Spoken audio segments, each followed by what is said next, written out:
2026 সালের এসএসসি পরীক্ষার্থীরা তোমাদের ইংরেজি খাতা তোমরা দেখতে পাচ্ছ যে ইংরেজি খাতায় শিক্ষার্থীরা কি পরিমাণে ভুল করেছে এবং বেশিরভাগ শিক্ষার্থীরা কিন্তু ইংরেজিতে ফেল করতেছে। তো তাদের ফেল করার বেশ কিছু কারণ রয়েছে। তো ইতিমধ্যে তোমরা জানো যে তোমাদের প্রথম দিকের যে পরীক্ষাগুলো হয়েছে ইংরেজি, বাংলা, গণিত, এই পরীক্ষার খাতাগুলো কিন্তু শিক্ষা বোর্ডে চলে গিয়েছে এবং শিক্ষা বোর্ড থেকে কিন্তু সেই খাতাগুলো কিন্তু টিচারদের কাছে পাঠিয়ে দিয়েছে এবং টিচাররা কিন্তু সেই খাতাগুলো দেখা শুরু করে দিয়েছে। তো তোমরা তোমাদের ইংরেজি খাতা দেখতে পাচ্ছ, তো ইংরেজিতে বেশিরভাগ শিক্ষার্থীরা কিন্তু ফেল করতেছে। তো তাদের ফেল করার কারণগুলো কি কি, পাশাপাশি অনেক শিক্ষার্থী রয়েছে যারা ইংরেজিতে পাস করার পরও তাদের রেজাল্ট ফেল চলে আসবে, এখানে তারা কিছু ভুল করেছে, সেই ভুলগুলো কি কি। তারপরে তোমাদের অনেক শিক্ষার্থী রয়েছে যারা অনেকে হাতের লেখা অনেক খারাপ, তারপরেও কিন্তু সেসব শিক্ষার্থীরা পাস করে যাচ্ছে। তো কিভাবে পাস করে যাচ্ছে বা কি কি কারণে ফেল করতেছে শিক্ষার্থীরা, বা পাস করেও কি কারণে শিক্ষার্থীদের ফেল চলে আসবে, এই বিষয়গুলো আজকের এই ভিডিওতে আলোচনা করব। এবং পাশাপাশি টিচাররা তোমাদের খাতাগুলো কিভাবে দেখতেছে বা কিভাবে দেখে সেই বিষয়টি কিন্তু স্পষ্টভাবে তোমরা জানতে পারবা। তো তোমরা যারা ভিডিওটি দেখতেছো অবশ্যই প্রথম থেকে শেষ পর্যন্ত দেখতে থাকো এবং আমাদের চ্যানেলটি যারা এখন পর্যন্ত সাবস্ক্রাইব করো না, শিক্ষা সম্পর্কিত সকল তথ্য, তোমাদের এসএসসি পরীক্ষার সকল সাজেশন, তারপর তোমাদের পরীক্ষার রেজাল্ট, পরীক্ষার পর কলেজে ভর্তি কখন কি প্রয়োজন হবে, সমস্ত কিছু কিন্তু এ টু জেড আমাদের চ্যানেল থেকে তোমরা পেয়ে যাবা। কাজেই আমাদের চ্যানেলটি সাবস্ক্রাইব করে রাখো এবং পাশে থাকা বেল আইকনটি বাজিয়ে দাও, যাতে নতুন ভিডিও আপলোড করার সাথে সাথে সেটি তোমাদের নোটিফিকেশনে চলে যায়। সো আসা আমরা মূল বিষয়ে চলে আসি। তো দেখো, এই যে তোমাদের ইংরেজি খাতাটা, এই ইংরেজি খাতায় কিন্তু শিক্ষার্থীরা কি কি ভুল করেছে। তো আসলে পুরোপুরি খাতাটা তো ভালোভাবে দেখানো যাচ্ছে না, ভালোভাবে আসলে দেখানো উচিত না একবারে ক্লিয়ারলি, তাহলে হয়তো কোনো স্টুডেন্ট যদি দেখে ফেলে তাহলে বুঝতে পারবে যে এটা তার খাতা। তো যাই হোক, শিক্ষার্থীরা আসলে কিভাবে লিখেছে বা কি কারণে ফেল করতেছে সেই কারণগুলো আগে বলি।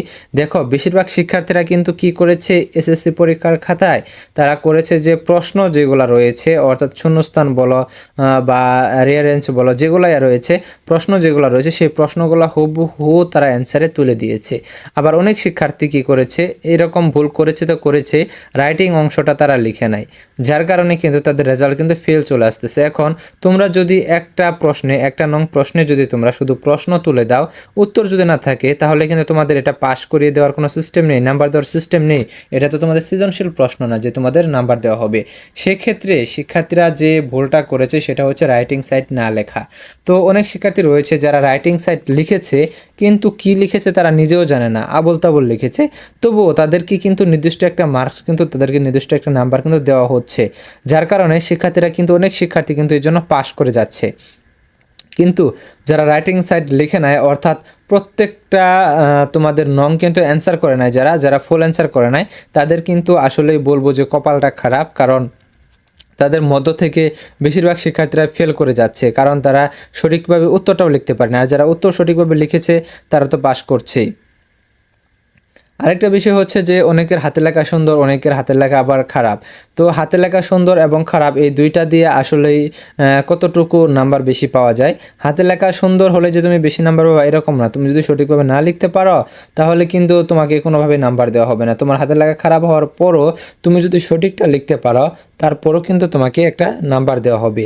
তো যদি হাতের লেখা ভালো থাকতো, সেখানে যদি তোমাকে ধরো একটা নঙে তোমাকে 10 নাম্বারের মধ্যে তোমাদের হাতের লেখা ভালো থাকলে 9 নাম্বার দেওয়া হবে, কিন্তু হাতের লেখা খারাপের কারণে 8 নাম্বার বা 7 নাম্বার দেওয়া হচ্ছে, এইটুকু ডিফারেন্স, তাছাড়া আর কিছুই না। তবে তোমাদের হাতের লেখা যতই ভালো হোক না কেন, তোমরা যদি পরীক্ষায় সঠিকভাবে লিখতে না পারো, তোমরা যদি পরীক্ষায় সঠিকভাবে না লিখে যদি প্রশ্ন লিখে আসো, তাহলে তো তোমাদের কোনোভাবে তো নাম্বার দেওয়া হবে না।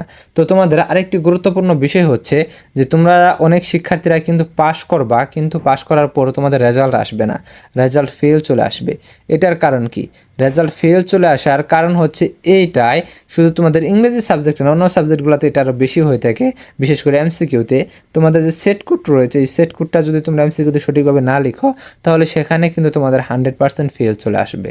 তো তোমরা যদি 30টার মধ্যে 30টা এমসিকিউ যদি কারেক্ট করে তোমাদের ক সেট এসেছে, সেখানে যদি তোমরা খ সেট লিখে আসো, তাহলে কিন্তু তোমাদের 100% কিন্তু একটাও হবে না, কারণ একটার সাথে আরেকটা প্রশ্ন কোনো দিনই মিলবে না। এক সেটের সাথে আরেক দিনের প্রশ্ন, আরেক সেটের প্রশ্ন কোনো দিনই মিলবে না। হঠাৎ দুইটা একটা হতে পারে, কাজে তোমরা 2-1 নাম্বার পেলেও পেতে পারো, এই হলো তোমাদের অবস্থা।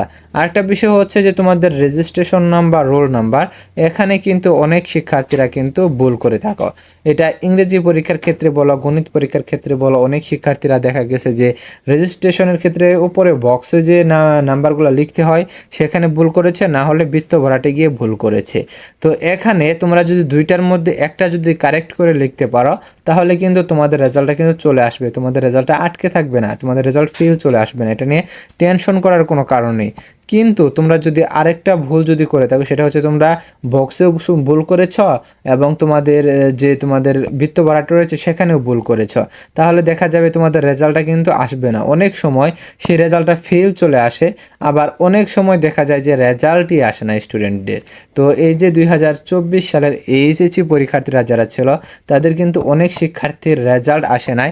এটা নিয়ে কিন্তু আমাদের ফেসবুক পেজে কিন্তু অনেক অনেক শিক্ষার্থীরা কিন্তু এসএমএস করেছে যে ভাইয়া আমার রেজাল্ট আসতেছে না, রেজাল্ট উইথ হেল্ড দেখাচ্ছে, এখন করণীয় কি? তো দেখো, উইথ হেল্ড মানে হচ্ছে রেজাল্ট ঝোলানো আছে। তো তোমাদের এরকম হতে পারে, কারণ তোমাদের খাতায় খুঁজে পাওয়া যায়নি, তাহলে তো রেজাল্ট ঝোলানোই থাকবে। যদি খাতা খুঁজে পাওয়া যেত, তোমরা যদি ফেল করতে তাহলে রেজাল্ট ফেল আসতো। কিন্তু তোমাদের রোল নাম্বার, রেজিস্ট্রেশন নাম্বার ভুল করার কারণে কিন্তু সেই খাতাটা কিন্তু সঠিকভাবে তোমাদের যাচাই করতে পারতেছে না যে এটা তোমার খাতা। কাজেই সেখানে কি দিবে, রেজাল্ট পাস দিবে না ফেল দিবে, সেখানে এই জন্যই রেজাল্ট উইথ হেল্ড থাকে। তো এক্ষেত্রে তোমাদের অবশ্যই আবেদন করতে হবে, আবেদন করে তারপরে রেজাল্টটা আবার নিয়ে আসতে হবে। এর জন্য তোমরা শিক্ষা বোর্ডে গিয়ে আবেদন করতে পারো। তো পাশাপাশি তোমাদের বোর্ড চ্যালেঞ্জেরও একটা সুযোগ থাকে, যাদের এরকম হয়ে থাকে যে রেজাল্ট পাস করার কথা কিন্তু ফেল চলে আসে, তারা বোর্ড চ্যালেঞ্জ করবা, রেজাল্টের পরপরই তোমাদের বোর্ড চ্যালেঞ্জ শুরু হয়। তো এই হচ্ছে তোমাদের পরিস্থিতি। তো তোমরা যারা শিক্ষার্থীরা রয়েছ, তো তোমাদের এই যে ইংরেজিতে তোমরা ভুলগুলা করেছো, এর জন্য কিন্তু প্রচুর প্রচুর শিক্ষার্থী কিন্তু ফেল করবে। তোমরা দেখতে পারবা যে ইংরেজিতে কিন্তু ফেলের হার কিন্তু সবচাইতে এই জন্যই বেশি থাকে যে ইংরেজিতে তো আসলে বানিয়ে লেখার মতো কোনো সিস্টেম নেই। ইংরেজিতে তো শিক্ষার্থীরা বানিয়ে লিখতে পারে না, এর জন্য শিক্ষার্থীরা কি করে, এই যে প্রশ্ন তুলে দেয়, আবার লিখিত অংশ যেটা রয়েছে রাইটিং সাইড, সেই রাইটিং সাইডটা সঠিকভাবে লেখে না, যার কারণে শিক্ষার্থীদের রেজাল্ট কিন্তু ফেল চলে আসে। তো এটা নিয়ে টেনশন করার কোনো কারণ নেই, তোমরা সকলেই যে খারাপ রেজাল্ট করবা এরকম না বিষয়টা। তোমরা যারা যতটুকু লিখেছ ঠিক সেইভাবেই কিন্তু তোমাদের রেজাল্টটা দেওয়া হবে। তো টিচাররা সবসময় অবশ্যই চেষ্টা করে যে তোমাদের রেজাল্টটা বাড়িয়ে দেওয়ার জন্য। তো তোমাদের বারবার বলেছি যে প্রত্যেকটা টিচার কিন্তু চেষ্টা করবে যাতে তোমরা প্রত্যেকটা শিক্ষার্থী যাতে পাস করতে পারো, কারণ কোনো টিচারই চায় না যে একটা স্টুডেন্টের ভবিষ্যৎ নষ্ট হয়ে যাক, একটা স্টুডেন্টের লাইফ থেকে একটা বছর হারিয়ে যাক।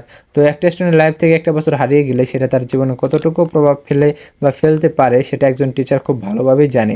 কাজেই টিচাররা এরকম কোনোদিনই চাবে না। আরেকটা বিষয় হচ্ছে যে তোমরা যারা এখন আমাদের চ্যানেলটি সাবস্ক্রাইব করে রাখো নাই, অবশ্যই আমাদের চ্যানেলটি সাবস্ক্রাইব করে আমাদের সাথে যুক্ত হয়ে যাও, কারণ তোমাদের ইন ফিউচারে যে ভিডিওগুলো তোমাদের আপলোড করা হবে সেগুলো কিন্তু তোমাদের খুবই খুবই প্রয়োজনীয় হবে।